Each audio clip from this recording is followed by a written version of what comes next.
Halo semua, hari ini kita mau ngobrolin sesuatu yang tiap hari kita pakai, tapi jarang banget kita pikirin. Stop kontak. Kelihatannya sepele ya, tapi percaya deh, di balik benda simpel ini tersimpan kekuasaan, bahaya, dan sebuah sistem yang luar biasa. Siap buat ngintip lebih dalam?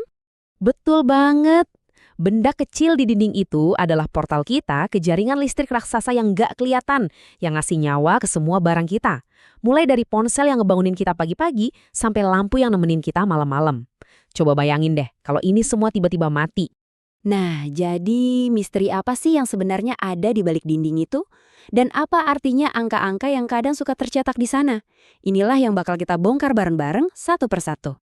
Oke, bagian pertama, kita akan bedah stop kontak. Yuk kita lihat anatomi di dalamnya yang bikin semua ini bekerja.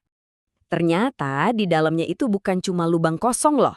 Coba lihat deh, ada 3 jalur kabel utama. Ada yang merah, biru, dan hijau kuning.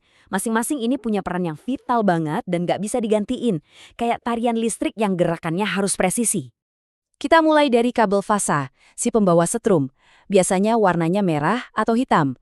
Kabel inilah yang bawa energi listrik bertegangan tinggi dari sumbernya, siap buat menghidupkan semua perangkat elektronik kamu. Tapi kan, listrik itu butuh jalan pulang. Nah, disinilah tugasnya si kabel netral, yang biasanya warnanya biru. Dia yang nyediain jalan balik buat arus listrik, biar sirkuitnya lengkap. Tanpa jalur pulang ini, ya nggak ada aliran sama sekali. Ibarat sungai yang butuh muara, gitu. Dan yang ini dia pahlawan tanpa tanda jasanya. Kabel ground, yang warnanya belang hijau kuning.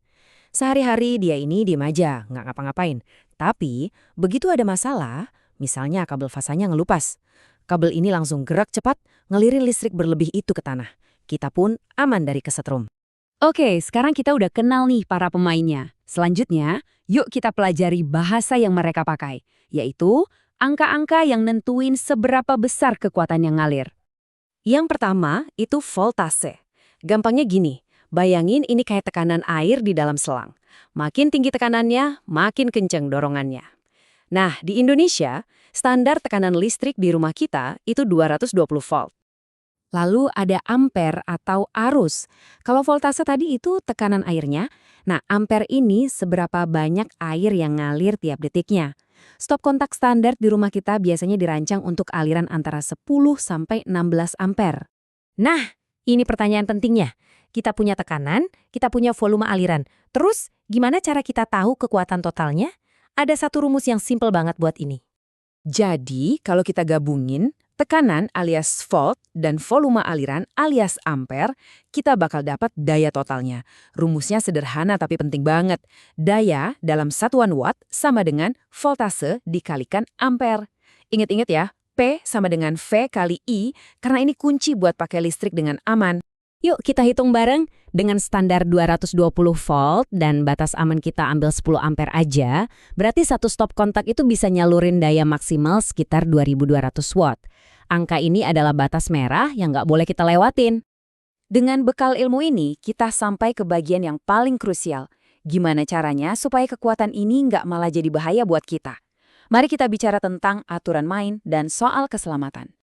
Analogi ini pas banget loh, maksa satu stop kontak buat ngelayanin daya lebih dari 2200 watt itu beneran kayak jalanan gang kecil yang tiba-tiba harus nampung arus mudik.